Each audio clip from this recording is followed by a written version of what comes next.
Olá, boa noite. Começando mais uma live do Sechá. Hoje teremos aqui a presença do deputado Luciano Dutti, que ele já entrou. Deputado, é só o senhor pedir para estar participando. Boa noite, Laís.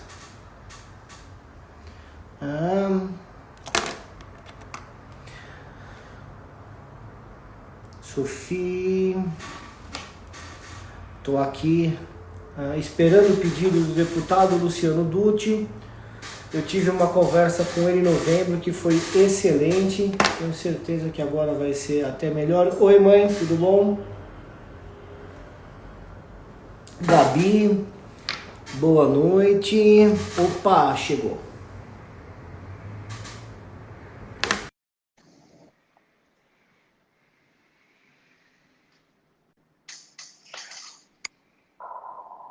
Boa noite, deputado. Boa noite, Pedro. Tudo bem? O pessoal que está Tudo. participando também, boa noite. Prazer em estar falando com o senhor novamente, viu? Sempre uma grande honra para nós aqui do Sechá ter a companhia do senhor na nossa live. Deputado, só antes da gente começar, graças a Deus nossas lives elas estão tendo uma audiência cada vez maior e eu tenho uma dificuldade muito grande em estar conseguindo acompanhar muitas vezes as perguntas. Então, se porventura o senhor vê alguma pergunta aí nos comentários que lhe interessa, por favor, fique à vontade para Legal. responder. Eu vou tentar ver alguma coisa aqui também, tá? Se aparecer, eu vou falando para o senhor. Bem, o deputado Luciano Dutti, deputado federal eleito pelo Paraná, ex-prefeito da bela cidade de Curitiba, onde também foi secretário da Saúde. O deputado Luciano Dutti é médico de verdade, aquele médico que atende realmente o paciente, formado por uma importante universidade, que é a PUC do Paraná, fez pediatria pelo Instituto de Medicina e Cirurgia do Paraná e fez subespecialização em pneumologia infantil na Universidade de Roma. Mas depois que ele entrou para a vida pública, ainda fez administração pública pela Universidade Federal do Paraná. Deputado, é uma honra ter o senhor aqui com a gente. Muito obrigado pela sua disponibilidade. Também, Pedro, é um prazer muito grande participar.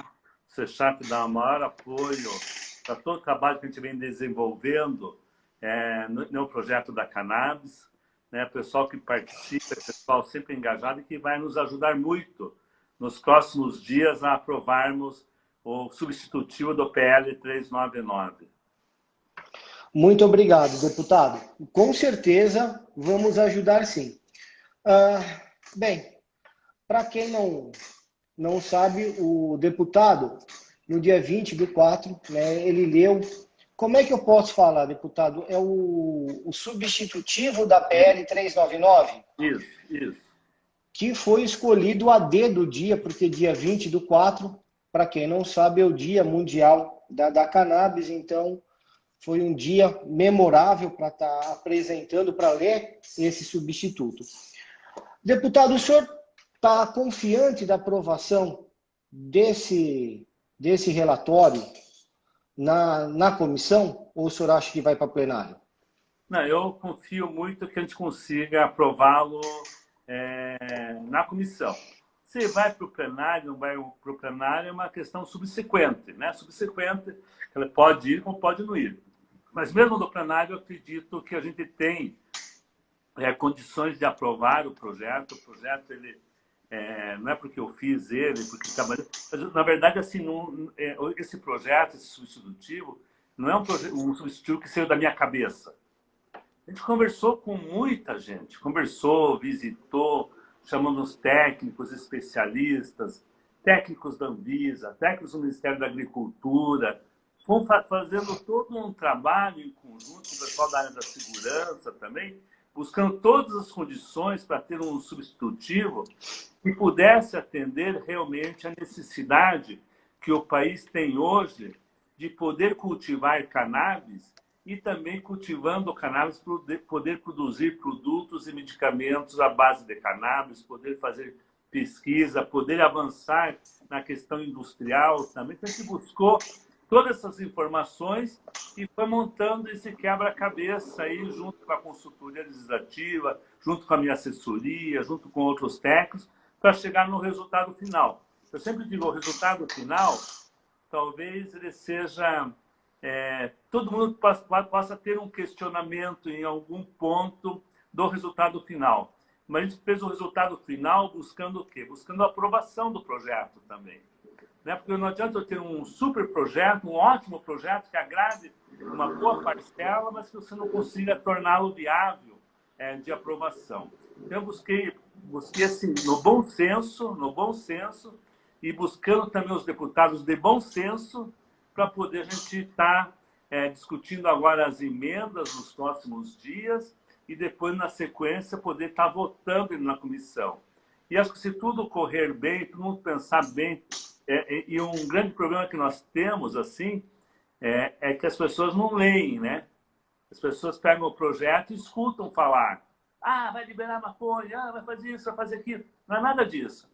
Leia o projeto, saber que o projeto tem um direcionamento muito claro para a questão medicinal, para atender milhares de pacientes que precisam e melhoram com o uso da cannabis e que vão gastar muito menos para adquirir o medicamento, ou o SUS vai poder fornecer comprando muito mais barato quando é produzido aqui no Brasil, como também poder ajudar na pesquisa, porque sem pesquisa, muita gente fez pesquisa na ilegalidade, entendeu?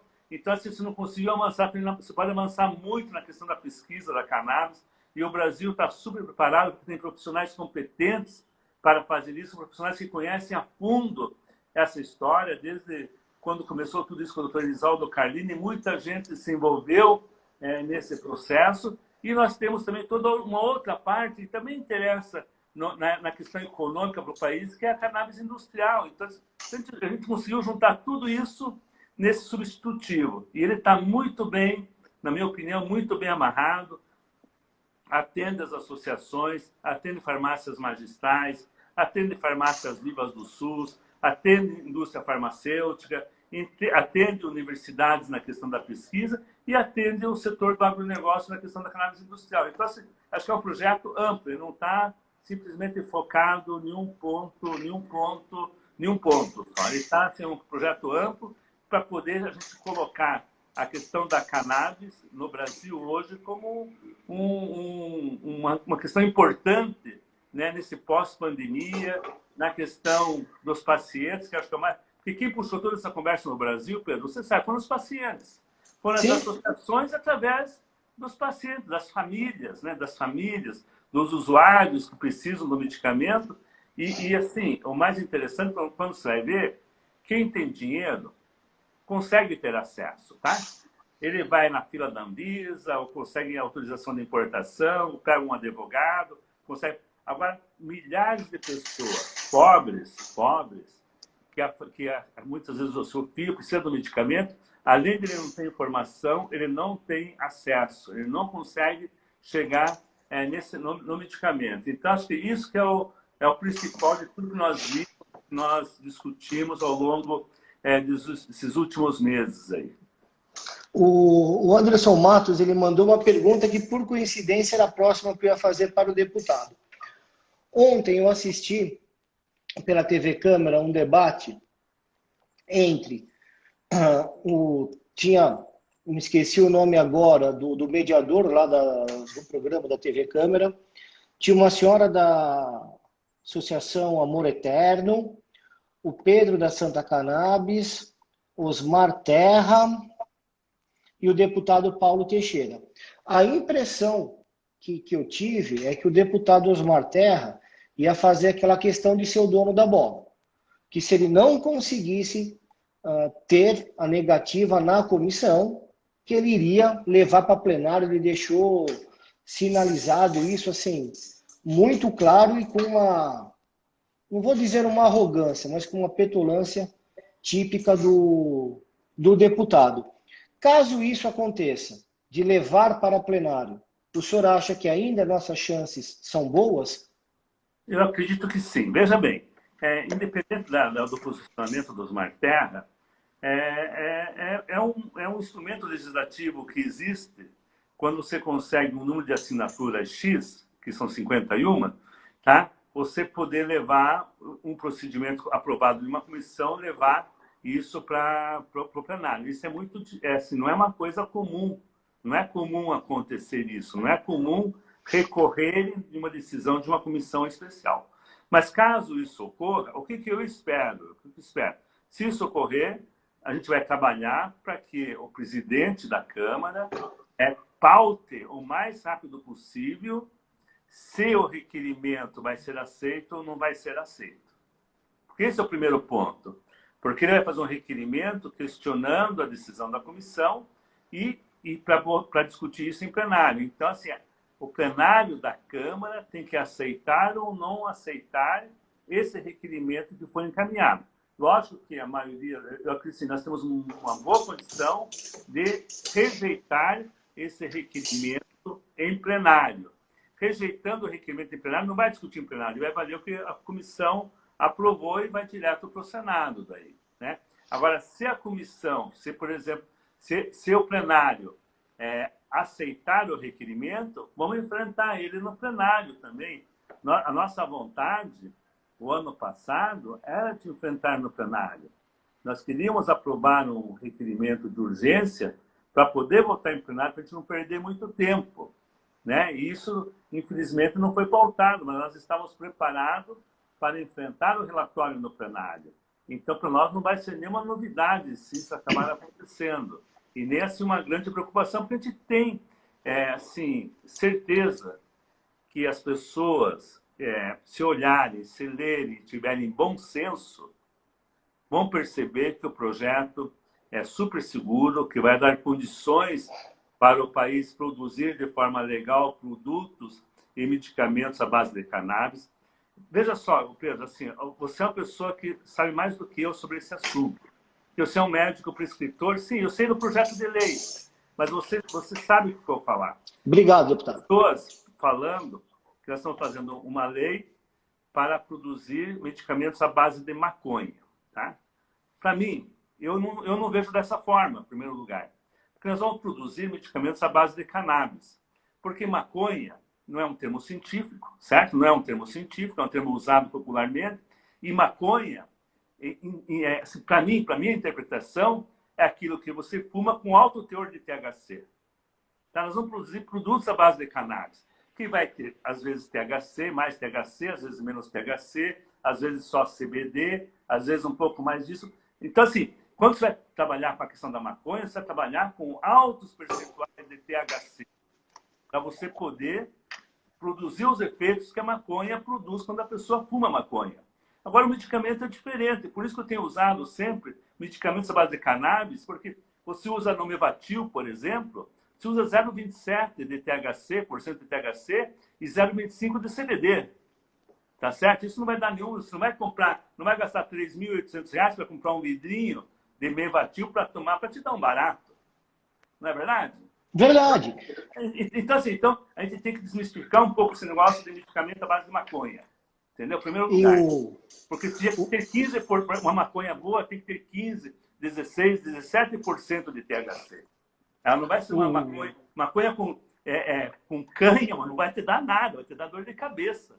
Entendeu? Ou vai se intoxicar lá com... Vai ter uma diarreia por conta do óleo, provavelmente. Então, assim, isso nós temos que mudar um pouco, porque as pessoas usam muito isso para fazer um discurso contra o projeto, sim, contra o uso medicinal, entendeu? Então, assim, eu tenho usado muito isso para que as pessoas percebam. Eu vi ali que o THC é um analgésico natural, tal, poderosíssimo. Mas, assim, qual a percentagem que nós vamos usar do THC? É 0,1, 0,2, 0,5, 0,8? É diferente do que da maconha, entendeu? Propriamente.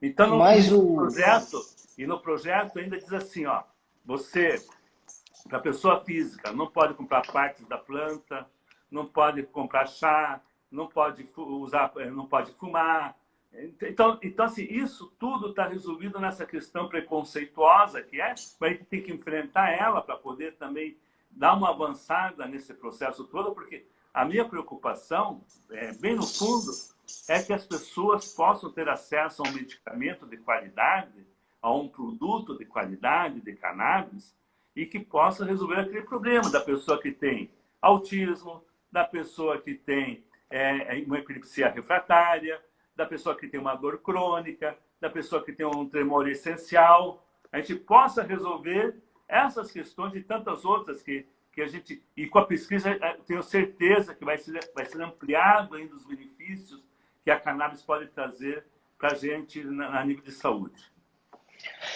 Deputado, algumas considerações daquilo que o senhor falou, né? Eu estou vendo assim, tem hora que realmente eu gostaria que fosse para plenário essa questão da PL 399, para que as pessoas possam saber quem são os deputados que defendem realmente os seus interesses ou não.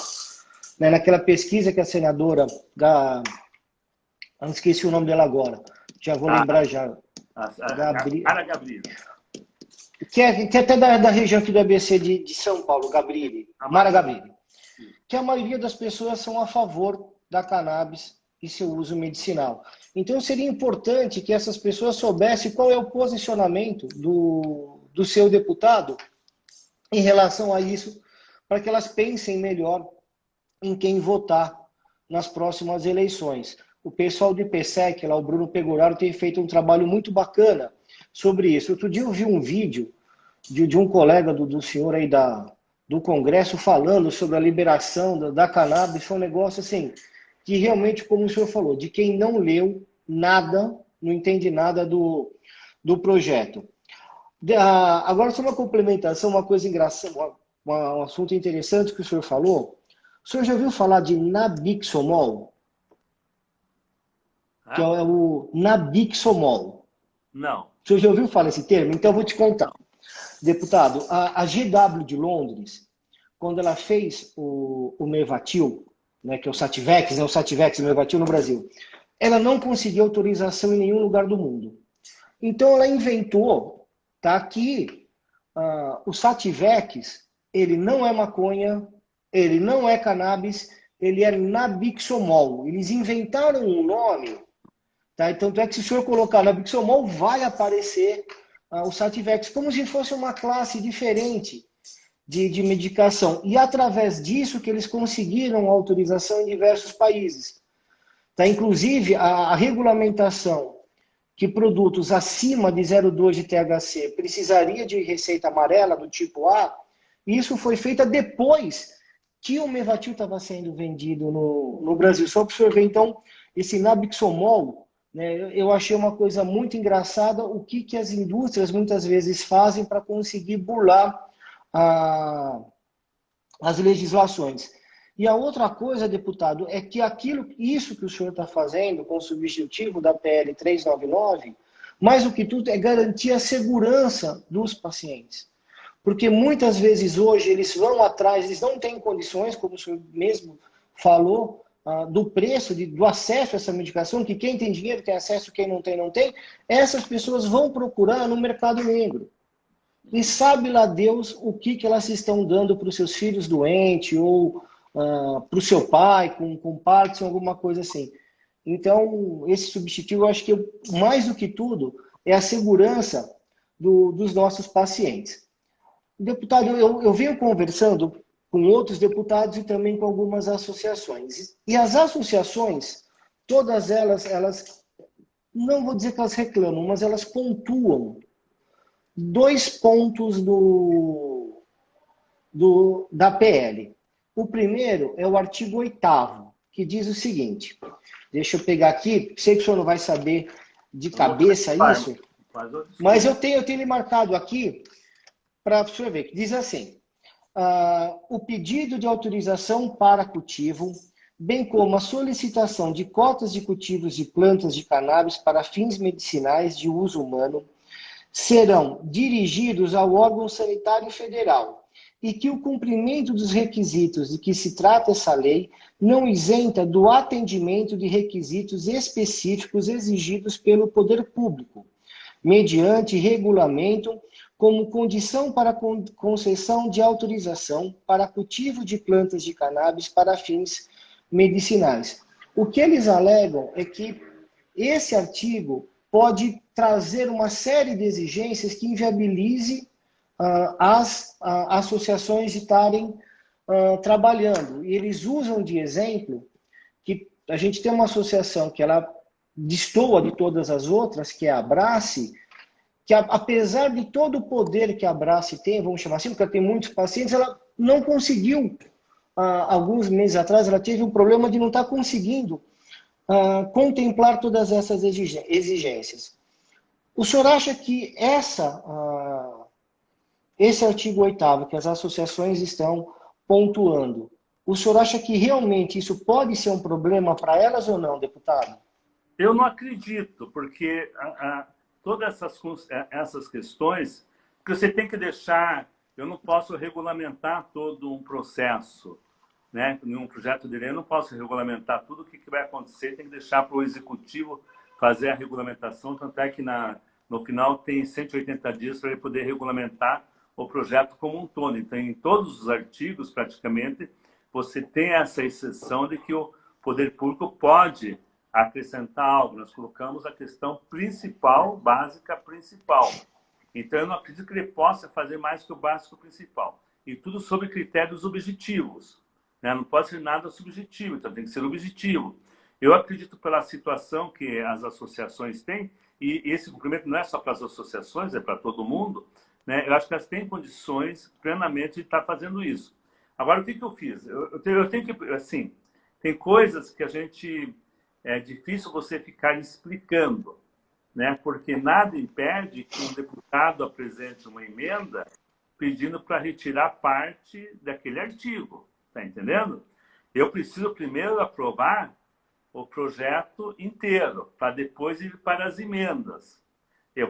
Primeiro vou vetar ou não as emendas, ou vou acolher as emendas, né? Assim, e as emendas que eu vetar, o que eu acolher parcialmente,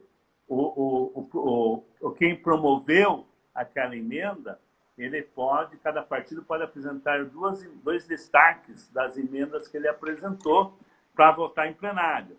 Eu prefiro garantir primeiro a segurança de aprovar o projeto, para depois discutir pontualmente o que a maioria acha naqueles artigos. E onde tiver de maioria para mudar alguma coisa, vai mudar. Onde não tiver, não vai mudar. Isso dá garantia de que a gente consiga aprovar. Porque eu acho que o grande avanço de tudo isso que nós estamos fazendo é conseguir aprovar o cultivo. Porque o restante, queiram ou não queiram, está aprovado. Está aprovado que cannabis funciona, está aprovado que o medicamento de cannabis é bom para determinados tipos de patologia, está aprovado que você pode importar um medicamento, isso já existe, né? já está nas RDCs.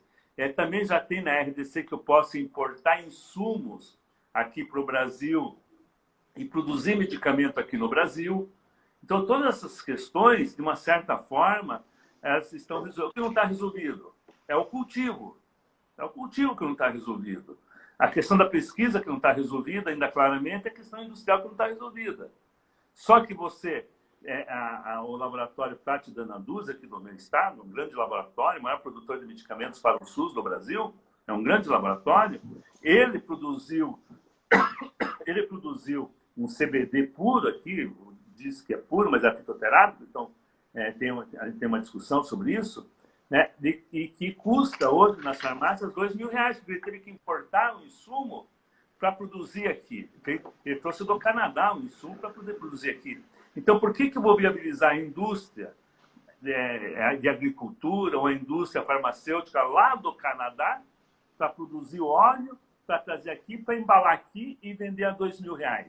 O ômega aqui que está R$3.000 e poucos agora, com o aumento do dólar, já passou dos R$3.000. Quem que vai ter condições de fazer isso? Enquanto eu vejo que a Abraço, por exemplo, que eu conheço melhor, assim, ela vende o óleo dela, que é de qualidade, que tem uma superestrutura de produção, de análise do seu produto, tal, por R$300, R$200, R$150, conforme a formulação que for feita. Então, se eu puder produzir aqui, ter uma farmácia magistral preparada, tecnicamente para fazer, ou uma associação para fazer, ou um laboratório que vai produzir, sabe, já conseguir reduzir muito o custo, dar mais acesso. Eu acho que daí o SUS tem condições de incorporar esses medicamentos na farmácia básica, entendeu? Ou na farmácia especial, tá? E a garantia de que toda essa prescrição é feita também no receituário. A gente manteve a questão do receituário conforme a Anvisa já tinha aprovado, o azul e o amarelo também. Tem mais, e a gente mudou o THC, tá, Pedro? THC 0,3 como base, que é usado nos Estados Unidos, né? A Europa usa o 0,2, mais de 0,2 psicoativo, menos de 0,2 não psicoativo. Nós estamos usando o 0,3 para ser psicoativo, mais de 0,3 psicoativo, menos de 0,3 não psicoativo, na questão do receituário. Então, a gente manteve a questão do receituário, porque o receituário é muito mais fácil a Anvisa depois mudar, controlar. 3 anos, do que eu colocar isso numa lei e depois nunca mais. Depois, para mudar, isso aí é um tormento danado. Sim.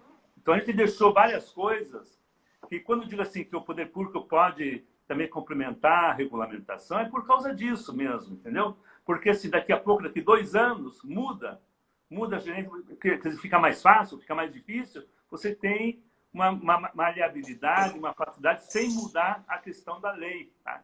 Então, assim, a gente procurou muito trabalhar nessa questão dos momentos que a gente está vivendo e dos momentos futuros que podem ser mais fáceis da gente estar conduzindo esse processo todo. Então, deputado, só para o senhor saber que qualquer coisa que o senhor quiser conversar, quem falou desse artigo 8º foi uma associação chamada Aliança Verde, com o Rafael, que é um cara muito bacana, e com o Pedro, da Maica, que é da Santa Cannabis. Eles pontuaram o artigo 8º e o artigo 23. O artigo 23, que é específico para associações, no parágrafo 3º, os produtos elaborados pelas associações e pacientes são sujeitos a controle especial, aplicando-os a eles os artigos 18 e 20. E segundo esses artigos se referem a medicamentos de competência da Anvisa, enquanto o que a associação faz é um remédio que é mais voltado para a área de remédios naturais e não de medicamentos. Então, só para deixar isso com o senhor fazendo, eu falei para eles que eu faria essa ponte, que eu transmitiria essa informação. Então, está aí, deputado, são esses 2 pontos que as associações pontuaram.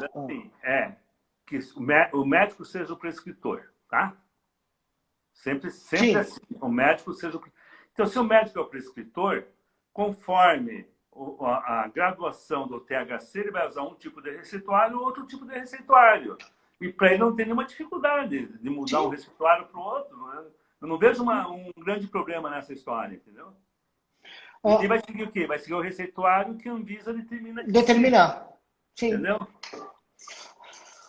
Deputado, o senhor acha que o tema cannabis está sendo melhor, não vou dizer melhor visto, mas está mais fácil da gente conversar com o Executivo Federal, com a nossa ministra, ou ainda esse assunto é um assunto delicado para o Executivo?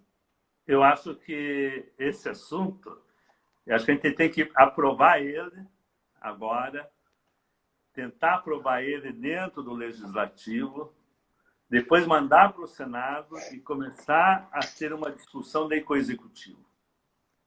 Tá? Porque se eu começar pelo Executivo, eu não vou chegar a lugar nenhum. Entendeu? Porque concordo com o senhor. É muito grande para que... Então é melhor a gente tentar aprovar. Aprovou ele, aprovou do jeito que aprovou, a gente vai lá para o Senado e tenta lá, tem pessoas muito favoráveis lá também. Espero que uma pessoa muito positiva possa assumir a relatoria, que o presidente Rodrigo do Senado possa dar para uma pessoa que entenda do assunto, né? E com isso a gente poder aprovar, tanto na Câmara como no Senado, e vai para o Executivo. Nem fazer uma discussão com o Executivo mostrando que tem muita fake news sobre esse assunto, sabe? Tem muita coisa que se coloca como se 50 países pudessem produzir cannabis, pudessem plantar cannabis, produzir medicamentos à base de cannabis, e aqui a gente não possa. Acho que é uma menos-valia, sabe? Parece que a gente tem menos-valia, ou a gente é menos competente, ou a nossa autoestima está lá embaixo mesmo, sabe? Então, assim, então isso, assim, a gente tem que mostrar que os outros países, a China está fazendo isso, lidando com isso na área industrial, os Estados Unidos usa em uma parte, a Europa usa na questão medicinal. Então, assim, então são vários e vários, nós temos hoje 50 países já com tudo isso regulamentado. Por que nós temos que ficar para trás de tudo isso por uma questão ideológica, né? Por uma questão de Preconceito. Não tem nada a ver, né? Que não tem nada a ver. Eu vejo pessoas dizendo, é a porta aberta para as drogas, vai abrir a porteira das drogas, vai liberar maconha. Ninguém está liberando nada, entendeu? Se um dia for mudar a lei para liberar, é uma outra discussão, não é essa discussão. Eu, sim, estou conduzindo o processo, não é nessa discussão. Sim. Conduzindo na questão medicinal principal. Entendeu? A outra discussão é uma outra discussão. Ela cabe? Cabe. Uma hora vai caber a outra discussão, mas não é nesse projeto. Não é no substitutivo do 399 que vai entrar essa discussão. Tanto é que a gente limitou muito. É uso recreativo, não trata de uso recreativo, não trata de uso ritualístico, não trata de autocultivo, para ninguém falar nada, entendeu? Marrom não pode fumígeno, não pode fazer medicamento fumígeno, não pode... Então, assim, não é porque assim, a gente não entende essa situação toda, mas acho que é importante agora a gente poder aprovar um projeto que vai atender milhares de famílias que usam óleo ou que usam medicamento, né, e que possa ajudar essas pessoas, que o Brasil possa avançar bastante na pesquisa, ser um grande articulador mundial desse assunto. Nós temos plenas condições, né? A gente não tem como perder aqui na América do Sul, para Uruguai, para Argentina, para Chile, para Colômbia. A gente é muito melhor nesses negócios que eles, entendeu? Então, Não tenho dúvida. E eles estão torcendo, eu acho que eles estão fazendo lobby com alguns deputados e torcendo para não aprovar aqui, porque enquanto Claro. aqui, né, nós vamos comprar deles, vamos comprando Sim. deles, vamos comprando deles e vamos mandando dinheiro para eles, né? É bem isso. E o paciente aqui não tendo acesso e pagando caro. Quem melhor planta no mundo é o povo brasileiro. Nós temos o nosso DNA, o dedo verde, e isso já foi mencionado até pelo Vaz de Caminha, na primeira carta que fala sobre o país, dizendo que nessas terras tudo que se planta dá. Deputado, no substitutivo, fala sobre as vias de administração do produto. E nele contempla somente o via oral. É isso mesmo, deputado? Teve algum problema que não pôde entrar, por exemplo, o uso tópico, outras vias de administração?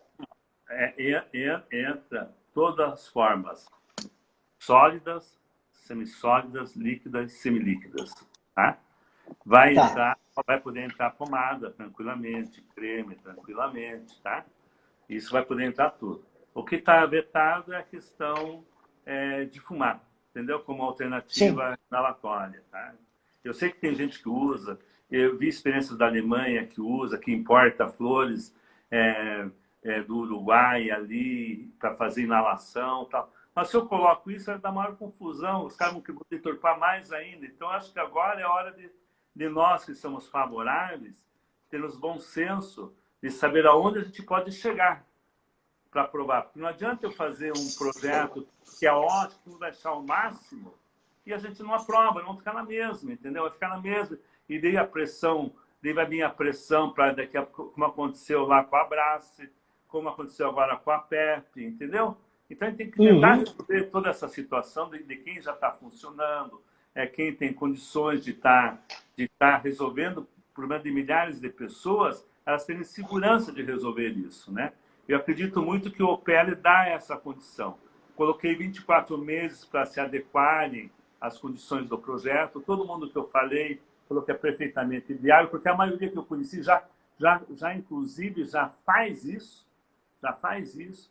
Para a pessoa também ter certeza que está chegando um produto seguro na casa dela, sabendo quanto tem de THC, quanto tem de CBD, que não tem metais pesados, que não tem agrotóxico. Então, tudo isso está no escopo desse projeto. Então, ele avança bastante. Talvez daqui a alguns anos, 2 anos, 3 anos, 4 anos, tem que fazer uma mudança, algum ajuste para flexibilizar alguma condição um pouco melhor. Mas acho que essa condição que nós temos agora é a condição de a gente tentar aprovar o projeto. Porque, inclusive, existem... Viu ali, ó, Charles Grower.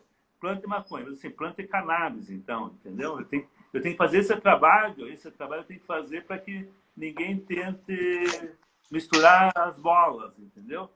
Porque senão fica difícil a gente conseguir aprovar.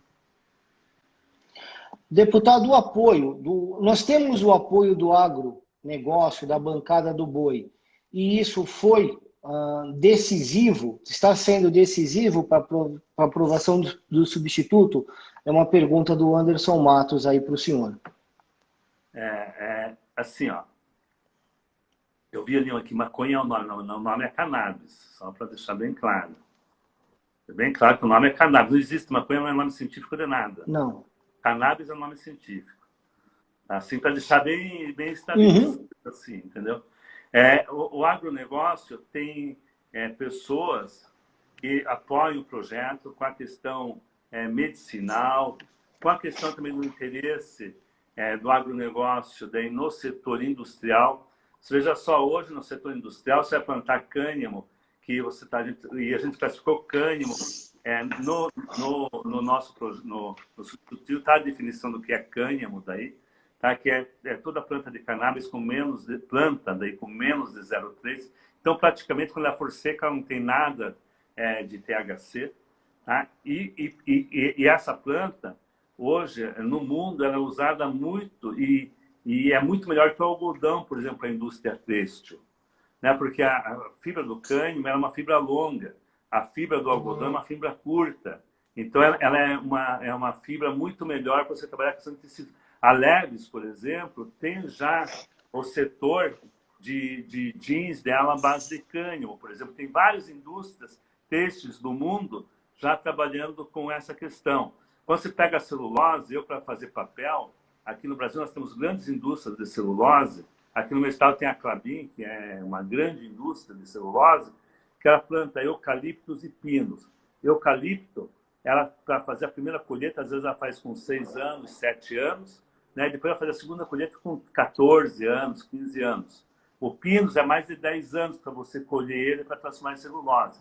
O cânhamo você colhe com 6 meses, na mesma área. Então, você tem uma rotatividade de área muito maior e um papel de muito mais qualidade que o papel feito com eucalipto. Então, na questão da fibra, a mesma coisa. Então, você tem várias...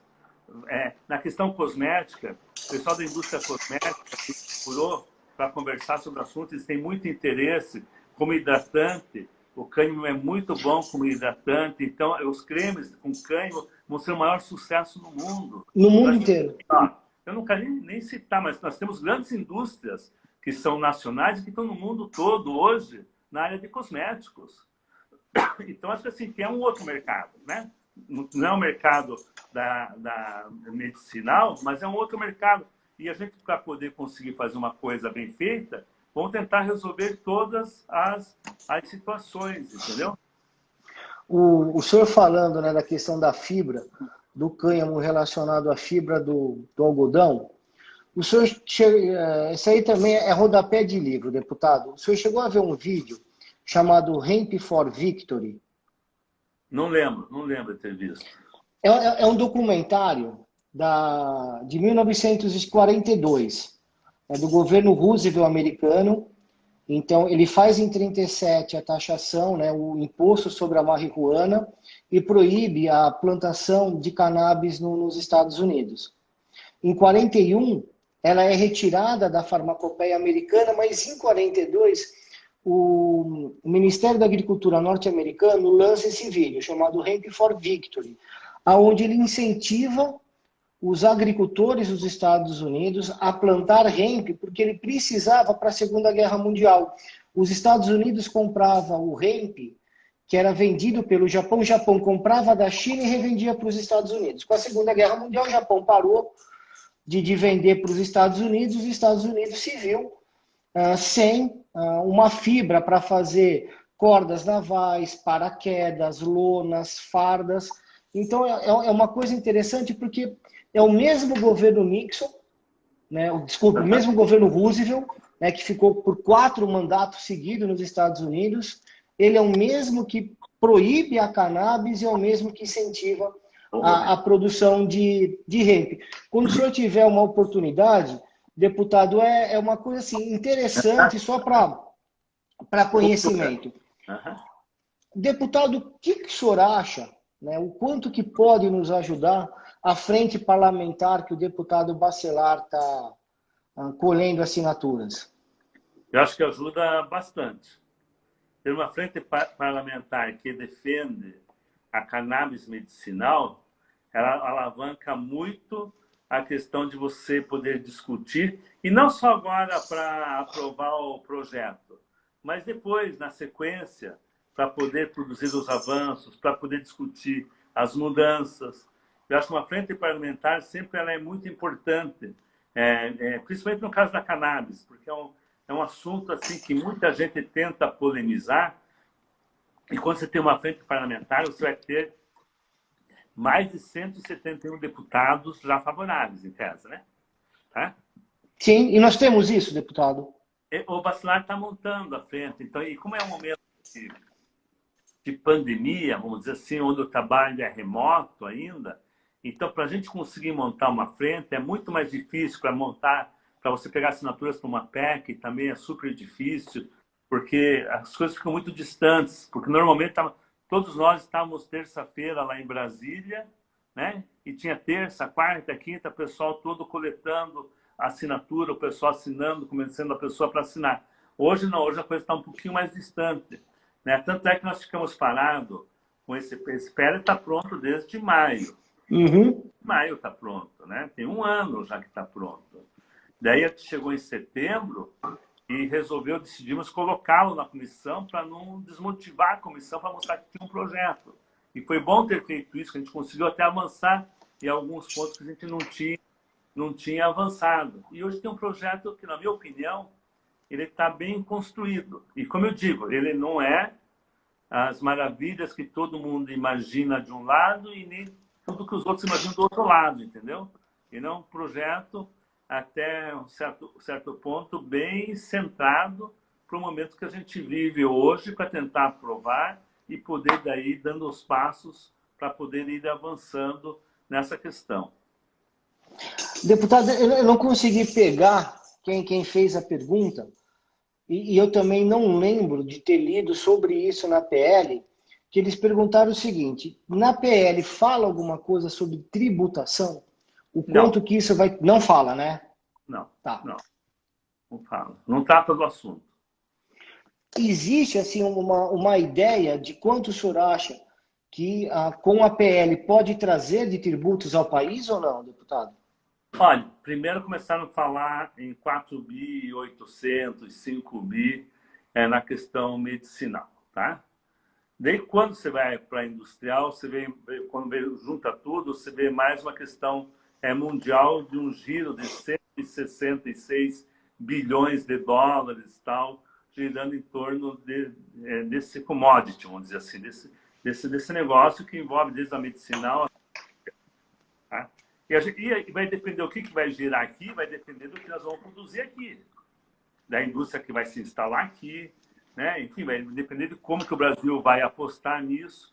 Eu acho assim, o Brasil apostando bem nesse assunto e em todos os segmentos, tem chances de ser, Brasil, Estados Unidos e China serem os grandes mercados. Porque assim, veja só, assim, mudando, o Uruguai, ele liberou a questão da produção do uso recreativo, uso adulto, liberou, mas ainda está incipiente a questão medicinal deles, a pomada deles, e estão exportando óleo, tá? Eles têm uma população de 4 milhões e pouco de habitantes, 5 milhões. Nós temos uma população, mercado interno nosso, de 200 milhões de pessoas, 220 milhões de pessoas. Então, veja, a hora que esse mercado nosso começar a consumir os vários produtos, né, tanto os industrializados como os medicinais, veja o mercado que a gente vai ter aqui. Qualquer indústria vai preferir ir para o Brasil do que ir para o Chile, com certeza, para a Argentina, entendeu? Não tem... Então, assim, isso é uma coisa tão óbvia, né, que a gente vai estar disputando e depois, como a gente exporta muito na questão da agricultura, vamos poder estar exportando muito nessa questão da cannabis. Acho que vai ser um mercado para os próximos anos, né, até aprovar isso, até acertar tudo, até começar a produzir, até ter semente certificada, de qualidade, de banco de semente. Tá? Isso vai demorar um tempo. Né? Mas acho que a hora que der algum nosso, assim, 4, 5 anos, que já tiver as indústrias, acho que nós vamos ter um mercado nacional e um mercado internacional muito bom, que vai ajudar tanto na área da saúde como na área da economia.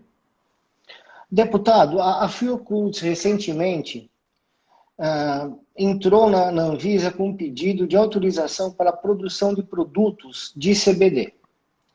Em outubro do ano passado, o Ministério da Saúde celebrou contrato entre a Fiocruz e a Prate Dona Dulce para a produção de CBD e transferência de tecnologia. Em outra frente, o Ministério da Saúde tenta aprovar no Conitec a incorporação do CBD da Prate Dona Dulce no SUS. Na sua opinião, são movimentos isolados ou eles se conectam? Eu acho que eles se conectam, na minha opinião. Eles se conectam no seguinte sentido. E tem pessoas, né, que são, para não dizer que são contra o uso, principalmente do CBD em epilepsia refratária, que só fazem um discurso em cima da epilepsia e limitam a questão a 5 mil, 6 mil, 7 mil pessoas, é igual limitar a questão da pandemia do coronavírus a 2 mil mortes, enquanto nós temos 400 mil mortes, também fazem esse mesmo discurso, que é uma coisa muito pequenininha, que é besteira, plantar, para que fazer isso, tal, e monta tudo isso para fornecer para essas pessoas, 5 mil pessoas, 6 mil pessoas, que eles dizem que é, o medicamento da Prate Dona Dulce, lá com o valor que daí o SUS já tem que comprar, R$2.000 e tal. Só que esquece que só lá na Brás já tem 15 mil associados que usam óleo. Vai ver a PEP que também tem. E vai ver as pessoas que não têm conhecimento e que não têm acesso. Porque mesmo para você conseguir lá da Brás, se eu sou aqui de Curitiba, eu tenho que consultar com um médico. E o médico tem receita e relatório. E vou pagar R$500 a consulta daí. Entendeu? Se eu não tiver uma associação, não tiver nada, eu vou pagar R$500 a consulta para ter acesso. Então, assim, esse discurso é falacioso, é um discurso mentiroso, entendeu? Assim, o que nós queremos realmente é que as pessoas possam ter acesso, que os profissionais que atendem o SUS possam ser capacitados para entender, né, quando pode prescrever, porque não pode prescrever para todo mundo também, né? E não resolve, nada funciona para todo mundo, né? Entendeu? Né? Não vai resolver de unha encravada e epilepsia. Ele vai resolver certas patologias, vai melhorar a condição. Espinhela umas caída. vai resolver bem, umas vai resolver mais ou menos, né? É isso. Entendeu? Tem um estudo da FDA dizendo onde que resolve bem, onde resolve um pouco menos, onde resolve menos, né? O funcionamento. Então, tudo isso tem. Então, acho que assim, o que nós temos que ter é um medicamento disponível, profissionais capacitados que possam prescrever um medicamento dentro dos critérios em que haja uma produção, ou via associação, ou via farmácia viva, ou via indústria, para que possa realmente chegar isso na mão da pessoa, ou via SUS de graça, ou via farmácia, a pessoa pagando, mas pagando um preço justo. Sim, o importante, como o senhor falou, é a gente dar acesso às pessoas. E eu não sou contra a medicação da Prate no SUS, eu acho que precisa de uma medicação no SUS, mas também precisa de outras formulações, como o senhor bem mencionou da Abrace, são várias formulações que tem, são vários canabinoides que a gente pode estar utilizando, não podemos ficar limitado apenas a um. Deputado, o senhor acredita que nós já estamos com 50 minutos de live? Coisa boa. Foi rápido. Conversar com o senhor é muito fácil. Deixa eu ver aqui se tem alguma coisa para a gente estar comentando. Doutora Cíntia, deputado, admiro. Bem, vamos continuar. A respeito das farmácias vivas que estão comentando aqui, o Marcos Rezende Souza comentou. Nós temos poucas farmácias vivas no Brasil. Existe alguma possibilidade da gente estar aumentando o número de farmácias vivas para que possam auxiliar no acesso a esse produto? Acho que vai depender muito. Eu, quando fui secretário da Saúde de Curitiba, a primeira vez, em 98, tá? Fui um dos primeiros que investiu bastante em fitoterapia. Tá? Nós tínhamos uma fazenda chamada Fazenda Solidariedade, que era da prefeitura, que tratava de recuperação de pessoas alcoólicas, e a gente usava tudo aquilo ali e plantava vários tipos de fitoterápicos, secava fitoterápicos, embalava, tal, e disponibilizava pelo SUS. Isso já não existe mais hoje, por exemplo. Não se faz, ao longo do tempo a prefeitura acabou deixando de fazer isso. E acho que vai depender muito do gestor público, que vai investir não só na cannabis, vai investir em uma farmácia viva, que é uma farmácia de fitoterápicos, né, que tem interesse. Então, cada local vai ter a sua dinâmica. Ele vai poder fazer o poder público na farmácia viva, vai poder fazer uma parceria com uma associação, por exemplo. Tá? E acho que seria super legal. Seria. O poder público pode ajudar em várias questões ali, tanto para disponibilizar para o seu sistema único de saúde, como também para ajudar nas parcerias, para poder verificar com laboratórios públicos ou de universidades, para avaliar o que tem de THC, o que tem de THC, de CBD, enfim. Eu acho que assim, acho que é uma coisa que vai acontecer ao longo do tempo. Se vai funcionar as farmácias vivas, eu não sei dizer agora, entendeu? Eu não sei mesmo. A gente resguardou essa possibilidade, para ninguém dizer que farmácia viva não pode, né? Nós colocamos que farmácia viva pode.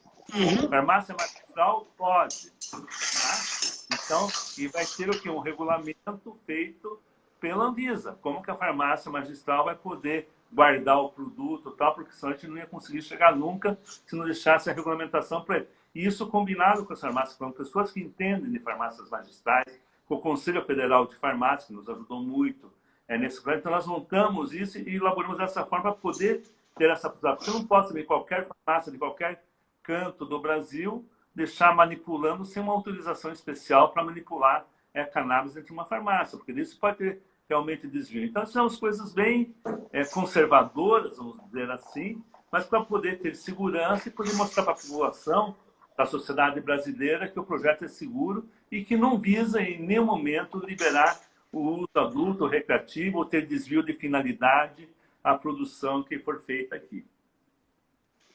Deputado, várias pessoas aí estão falando que essa associação de farmácia viva, né, com as associações, pode ser aí uma ideia genial se a gente evoluir com ela, trabalhar melhor, que a gente vai conseguir, principalmente, garantir... Eu acho que as associações, os jardineiros, né, como a gente chama, eles precisam de alguma forma ser protegidos.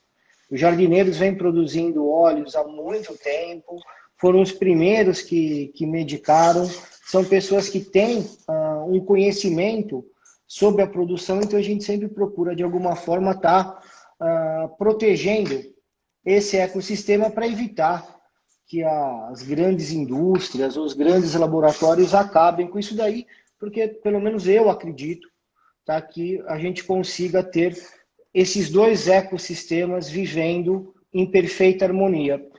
É só a gente conseguir fazer essa ponte, porque eu acho que o caminho vai ser esse, vai ser as associações, junto com as empresas, juntos com os jardineiros, todos, porque todo mundo quer o mesmo objetivo, todo mundo quer cultivar essa planta e fazer bem ao próximo. Então é só a gente acertar o papel de cada um, deputado. Deputado, estamos chegando aos nossos 5 minutos finais, né? Quero agradecer, antes de agradecer o senhor, quero agradecer Henrique Belentani, a Mari da Tua Mania, que eu fiquei desligado e liguei, o Gilvan, Monteiro 74, Patrícia Boscato e todos aqueles que nos deram a audiência, que nos estão aqui, nos assistindo, que toda terça-feira estão aqui com a gente, o Daniel, o Fernando, e principalmente ao senhor, não só pelo deputado estar aqui hoje, entendeu? Dando o seu bem mais precioso que é seu tempo, né? Podia estar fazendo qualquer outra coisa e estar aqui conversando comigo e com a nossa audiência. Então, muito obrigado pela disponibilidade do senhor. Obrigado por o senhor ter vestido a camisa dessa luta, né? Como o senhor bem disse, não é o substitutivo ideal, mas é o que nós temos hoje. A gente vai fazer a síndrome do Jack Stripador, a gente vai por pedacinhos passando, né? E dizer que assim, o senhor se colocou numa situação que está defendendo uma bandeira, né? E ao mesmo tempo pessoas que estão ligadas a essa bandeira muitas vezes acabam criticando da forma como está sendo feita, e isso de alguma forma deve desmotivar um pouco a quem está, mas por favor, não esmoreça, né? As críticas é de quem muitas vezes não leu o substitutivo, e nós vamos sim conseguir, né, vencer mais essa. Eu quero deixar o microfone do Seixas aberto para o senhor dar o seu recado, falar suas considerações finais. Tá? Deputado, o microfone do Seixas é do senhor. Olha, Pedro, primeiro agradecer a oportunidade, para nós é muito importante de estar apresentando sempre o projeto, mostrando as várias nuances desse projeto como um todo. Por que ele está desse jeito também é muito importante as pessoas entenderem. Ao Seixas, para mim, assim, eu não conhecia o Seixas antes da questão da cannabis, mas eu sempre tenho participado, assim, e assim, vocês assim, ajudam muito a gente, sabe? Vocês ajudam muito a gente. Obrigado, deputado. Com o conhecimento que vocês têm, com a divulgação que vocês têm um engajamento muito grande. E quanto mais pessoas ficarem sabendo da boa intenção que todos nós temos de poder produzir cannabis aqui no Brasil para ajudar milhares de pessoas que precisam. Eu vi, ao longo das audiências públicas, eu vi muitos depoimentos. Depoimentos de famílias, de mães, de pais, e de pessoas que, assim, e em várias patologias. Então, você vai se emocionando com aquilo, você vai se apegando àquilo e vai cada vez mais querendo fazer um projeto que possa realmente ser aprovado e atender as pessoas, né? Então, assim, para mim está sendo assim, muito gratificante, né? Eu estou em um negócio que eu sempre gostei de fazer, que é, eu estou tratando esse substitutivo como um programa, né? Como se eu fosse secretário da saúde, como eu fiz uma em Curitibana, fiz Mulher de Verdade e vários tantos outros programas que eu implantei em Curitiba, e a gente sempre foi fazendo e olhando para aquilo que a gente estava fazendo e sentindo aquilo, né? Sentindo. Isso aqui, para mim, eu sinto as mães, as crianças, os idosos, eu vou sentindo aquilo ali que eu estou fazendo para essas pessoas, né? E não é para uma outra coisa que eu estou fazendo. Estou fazendo olhando isso. Igual quando eu fiz uma em Curitibana, aqui, que é um programa de referência a nível nacional e internacional de atendimento à gestante, eu fiz olhando a gestante e a criança. E acho que você fazendo isso com o coração, você faz uma coisa assim que tem chances, muitas chances de estar tendo sucesso. Eu espero que a gente tenha sucesso e peço apoio de todos daí, que mobilizem quem vocês conhecem, os deputados que estão na comissão, as pessoas. Não adianta mobilizar quem é muito contra, mas as pessoas principais, mobilizar para que a gente possa realmente, dia 10, estar aprovando ou não, ou rejeitando as emendas, e talvez no dia 17 estar votando esse PL lá, numa discussão que vai ter na Câmara, mas poder aprová-lo aí, com isso, poder ir para o Senado direto e em breve ter uma lei nacional aqui que possa realmente atender a todas as expectativas. Então, muito obrigado, Pedro, obrigado a todos vocês que estão participando desse momento. Nós agradecemos. Agora o senhor falou uma coisa que me fez todo sentido. Realmente, quem entende muito de mãe é um pediatra, porque o pediatra ele trata da criança e da mãe. Então, tá aí, né? Eu ficava pensando assim, o que tinha motivado mais o deputado, mas está aí. É o carinho com as mães, saber o sofrimento delas. Nada melhor do que um pediatra para entender as aflições de uma mãe, porque é quem primeiro a mãe procura. Deputado, meus parabéns e meu muito obrigado. Obrigado, Pedrão. Abraço para todos. Abraço. Tchau, tchau.